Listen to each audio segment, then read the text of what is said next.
दोस्तों बात करते हैं यूके ट्रिपल एससी की भर्ती की रिगार्डिंग न्यू अपडेट के बारे में। तो यहाँ पर यूके ट्रिपल एससी ने एक नया अपडेट जारी किया गया है जिसमें विभिन्न भर्ती को लेकर है। इसमें आप देख सकते हैं दोस्तों कि यहाँ पर जो है रिक्रूटमेंट नोटिफिकेशन रिजल्ट आंसर की एडमिट कार्ड यहाँ पर देख सकते हैं। ठीक है, तो इस तरह के अपडेट्स हैं आयोग ने जारी किए गए हैं। अभी रिसेंट में जो अभी एडमिट कार्ड जारी हो रखे हैं वो आपका यहाँ पर व्यक्तिगत सहायक वाला है।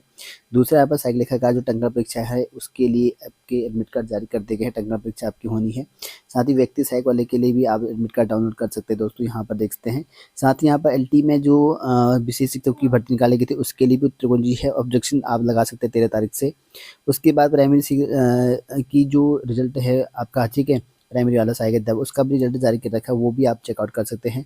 प्रयोगशाला सहायक वाला है, इसका भी संस्कृति के मतलब फाइनल रिजल्ट को लेकर इन्होंने भी जारी कर रखा है, वो भी आप यहाँ पर देखते हैं। तो इस तरह की है और आप यहाँ पर वेबसाइट में जाकर पूरी जानकारी आप प्राप्त कर सकते हैं इन पदों की रिगार्डिंग, जो कि यहाँ पे आप देख सकते हैं इसके ऑफिशियल साइट में।